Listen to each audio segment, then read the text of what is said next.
नाज़रीन अस्सलामु अलैकुम रहमतुल्लाहि व बरकातुहू। सीधी बात के ताज़ा तरीन आज की बात ख़ास बात में आप लोगों का इस्तकबाल है। नाज़रीन में अंसार अज़ीज़ नदवी इस वक्त आप लोगों के सामने कुछ अहम तरीन ख़बरें जो दिन भर से आई हुई हैं उसकी तफसीलात लेकर के हाज़िर हुआ हूँ। तफसीलात में जाने से पहले आपको इत्तला कर दूँ कि आज के दोनों प्राइम टाइम शाये हुए हैं जिसमें अहम तरीन ख़बरों पर तबसरा हुआ है।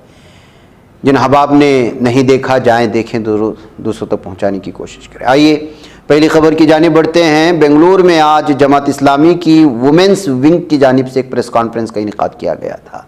समाज में बेदारी लाने और इस सूरत हाल की इस्लाह व बेहतरी के लिए शोबे ख़वातीन जमात इस्लामी हिंद ने पूरे मुल्क में 1 सितंबर ता 30 सितंबर 2024 एक माह तवील मुहिम मनाने का आज़म किया है।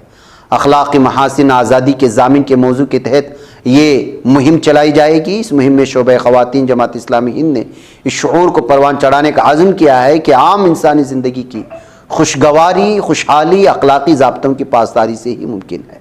नौजवान नस्ल को आज़ादी के गलत तस्वुर से आगाह करना और उससे बचाने की कोशिश करना इस मुहिम का अहम मकसद बताया गया। खुसूसन उम्मत मुस्लिमा में कुरान और सुन्नत की रोशनी में इस्लाम का सही फ़हम पैदा करने और अपनी ज़िंदगियों के इसके मुताबिक ढालने पर आमादा करना पेश नज़र है, ताकि एक तरफ वो खुदा और रसूल की पसंदीदा तर्ज ज़िंदगी की गुजार कर सुरखरू हो सके और समाज के लिए एक अच्छा नमूना बन सके। इस मुहिम के दौरान मुख्तलिफ प्रोग्राम्स के इनेकाद की बातें कही गई हैं और इसकी जिम्मेदारान ने इस प्रेस कॉन्फ्रेंस में पूरी तफसीलात फराहम करने की कोशिश की।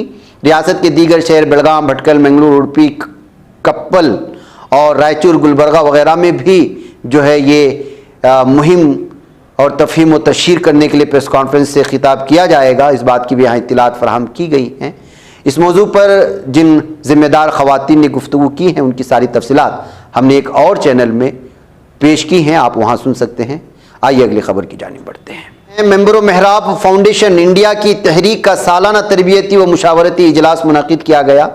7 रियासतों यूपी, आसाम, तमिलनाडु, तेलंगाना, महाराष्ट्र, आंध्र प्रदेश और कर्नाटक से रियासती सदूर और नुमाइंदों की शिरकत शहर गुलबर्गा के मारूफ दीनी दरसगाह मदरसा तजवीदुल कुरान के अहाते में अमीर शरीयत कर्नाटक हज़रत मौलाना मुफ्ती अशरफ अली साहब रहमतुल्लाह अलैह की यादगार में कायम करदा आलिशान मस्जिद अशरफ में 25 अगस्त को मेंबर मेहराब फाउंडेशन इंडिया की मुल्कगीर तहरीक चलो कुछ तदबीर करें कुछ काम करें का सालाना तरबियती व तंजीमी मुशावरती इजलास मौलाना गियास अहमद रशादी साहब की सदारत में और मौलाना कारी नसीरुद्दीन खान साहब की सरपरस्ती में मुनक़िद हुआ। इस इजलास में 1 साल से भी मुल्कगीर खिदमात और तहरीक के मकासद और अहदाफ पर जमी रियासती सुदूर तर्जुमान अहबाब ने रोशनी डाली और इस तहरीक के तमाम शोबेजात को मुअस्सर अंदाज में पेश किया। इस इजलास में उत्तर प्रदेश से मौलाना महफूज़ुर रहमान कासमी, आसाम से मुफ्ती अहमद अली कासमी, महाराष्ट्र से मौलाना अनीसुर रहमान नदवी और हाफिज़ महबूब नद्दाफ, कर्नाटक से मौलाना नज़ीर अहमद रशादी, तमिलनाडु से मौलाना मोहम्मद तलहा महादनी, तेलंगाना से मौलाना सैयद रिजवान असहादी वगैरह ने नुमाइंदगी की और उनके साथ मुतल्लिक़ा तर्जुमान अहबाब ने भी शिरकत करते हुए जलसे को कामयाब बनाया। आइए नाज़रीन गिरामी, कांग्रेस लीडर पवन खेड़ा ने मगरबी बंगाल मुल्क की दीगर रियासतों में ख़वातीन के साथ हो रहे जराइम पर रद्द-ए-अमल ज़ाहिर किया है। उन्होंने कहा कि सदर द्रौपदी मुर्मू को अपने ख़त में कलकत्ता के साथ दीगर रियासतों में होने वाले वाक़यात को उठाना चाहिए था। नाज़रीन गिरामी, इधर आसाम के हेमंत बिस्वा शर्मा ने एक बार फिर मुस्लिम मुखालिफ अपनी ज़हनियत का सबूत पेश किया है और असम्बली से मुसलमानों की शादी और तलाक से मुतालिक पुराने कानून को गैर फ़ाल करने वाला बिल पास करा लिया है। रेवेन्यू और डिज़ास्टर मैनेजमेंट के वजीर जोगेन मोहन ने 22 अगस्त को असम्बली में आसाम मनसूखी बिल 2024 में पेश किया था, जिसमें आसाम में मुसलमानों की शादी व तलाक रजिस्ट्रेशन एक्ट 1935 और आसाम मनसूखी ऑर्डिनेंस 2024 को रद्द करने की बात की थी। आज ये बिल असम्बली में पास होने की बात कही है। इधर कुश्ती फेडरेशन के साबिक सदर बीजेपी के रुकने पार्लियामेंट रह चुके ब्रिजभूषण शरण सिंह को दिल्ली हाईकोर्ट ने एक बड़ा झटका दिया है। हाईकोर्ट ने जुमेरात को उनकी अर्जी पर समाअत करते हुए उनसे पूछा कि इल्ज़ाम तय करने के हुक्म के साथ कार्रवाई को चैलेंज देने के लिए एक ही अर्जी क्यों दाखिल की। साथ ही हाईकोर्ट ने जिनसी इस्तेसाल मामले में कई खवातीन पहलवानों के जरिए ब्रिजभूषण के खिलाफ FIR दर्ज और इल्ज़ाम खत्म करने की मुतालबा वाली दलीलों पर उनके वकील को 2 हफ्ते में एक नोट तैयार करने का भी हुक्म दिया है। उत्तर प्रदेश के बहराइच के 35 गांव में आदमखोर भेड़ियों ने खौफ का माहौल पैदा कर दिया है, जहां लोग अपने घर वालों की हिफाजत के लिए रात भर जाकर पहरा देने को मजबूर हैं। महकमे जंगलात ने लोगों को महफूज रहने के तरीके भी बताए। महकमे जंगलात का कहना है कि इस इलाके में 6 भेड़ियों का झुंड है, जिसकी वजह से लोगों को नुकसान हो रहा है। इनमें से एक और भेड़िया पकड़ा गया। अब तक 4 भेड़िए पकड़े जा चुके हैं और 2 की तलाश अभी भी जारी है। अगर आप पासपोर्ट बनवाने की तैयारी करें तो आपको थोड़ा इंतजार करना पड़ेगा, क्योंकि 29 अगस्त की रात 8 बजे से 2 सितंबर की सुबह तक पूरे मुल्क में महकमे पासपोर्ट का पोर्टल बंद रहेगा। किसी ने पासपोर्ट बनवाने के लिए पहली दरखास्त दे रखी है, उसे 30 अगस्त से 2 सितंबर के दरमियान अपॉइंटमेंट मिली है, तो उसे भी किसी दीगर तारीख के लिए रीशेड्यूल करना पड़ेगा। महाराष्ट्र के सिंधुदुर्ग जिले में छत्रपति शिवाजी महाराज का मुजस्समा मुनहद्दीन होने के बाद महाराष्ट्र की सियासत में हलचल मच गई है। शिवसेना के सदस्य उद्धव ठाकरे ने बुध को कहा कि एकनाथ शिंदे की हुकूमत के खिलाफ एहतिजाज के तौर पर महाविकास अघाड़ी 1 सितंबर को मार्च निकालेगी। उद्धव ठाकरे ने शिंदे हुकूमत पर शदीद हमला किया, कहा कि इस हुकूमत में बदनवानी उरूज पर है। इलेक्शन कमीशन ने जुमेरात 29 अगस्त को जम्मू कश्मीर में आइंदा असेंबली इंतखाबात के दूसरे मरहले के लिए उम्मीदवारों के कागजात नामजदगी दाखिल करने का नोटिफिकेशन जारी कर दिया है। नोटिफिकेशन के मुताबिक कागजात नामजदगी जमा करने की आखिरी तारीख 5 सितंबर है, जबकि जांच पड़ताल 6 सितंबर को होगी। इलेक्शन कमीशन के नोटिफिकेशन में कहा गया कि उम्मीदवार 9 दिसंबर तक कागजात नामजदगी वापस ले सकते हैं। गुजरात में बारिश से मुतालिका वाकयात में मजीद 19 अफराद हलाक हुए। इस तरह 3 रोज में बारिश से जान की बाजी आने वालों की तादाद 26 हो चुकी। हुक्काम ने बताया कि बुध को मुसलसल चौथे दिन भी रियासत के कुछ हिस्सों में शदीद बारिश जारी। वहीं सैलाब से मुतासर इलाकों से 17,800 अफराद को निकाल कर महफूज मकामात पर पहुंचाया गया है। मरकजी हुकूमत ने बुध यानी 28 अगस्त को union public service commission UPSC को इम्तिहानात देने वाले उम्मीदवारों के आधार की तस्दीक करने की इजाज़त दी। इस नए निज़ाम के तहत यूपीएससी अब इम्तिहानात में शामिल होने वाले उम्मीदवारों के आधार की तस्दीक करेगा, ताकि ये यकीनी बनाया जा सके जो शख्स इम्तिहान दे रहा है वो असली उम्मीदवार है, ना कि कोई फर्जी शख्स।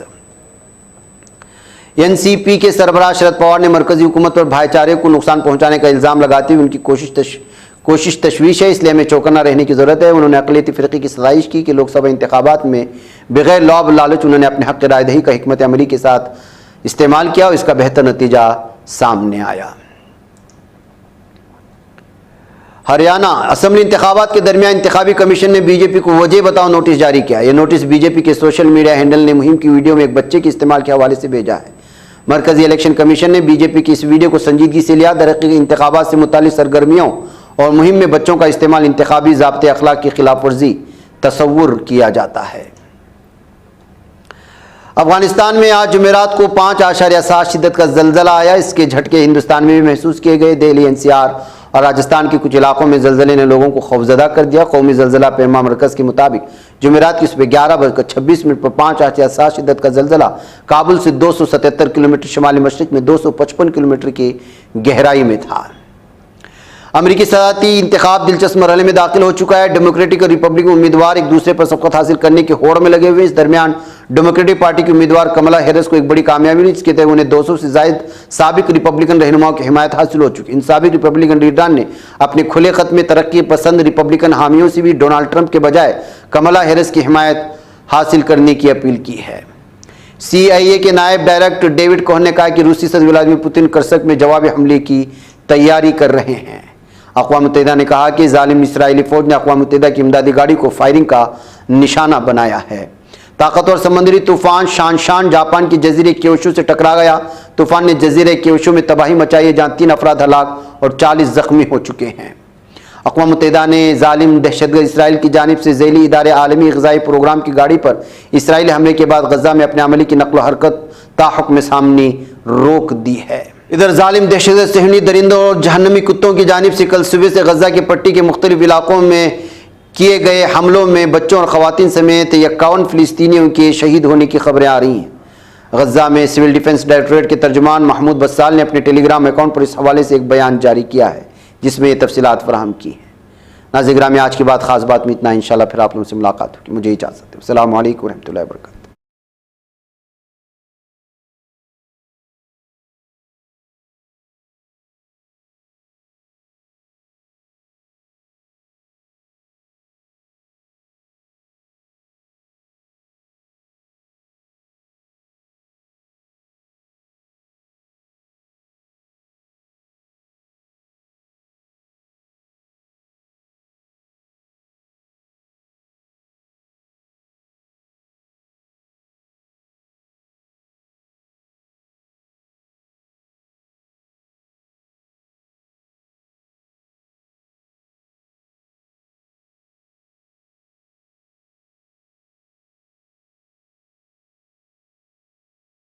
ये चैनल हक निगर बन कर कुचल देता है फितनों को। अगर गंदी हो पॉलिसी तो मरते देख कितनों को। इसी बाजार में बिकते हुए देखा है सपनों को। सभी यकसां है ये पैगाम दो गैरों को अपनों को। वतन अहले वतन का है गुले बेखार सीधी बात।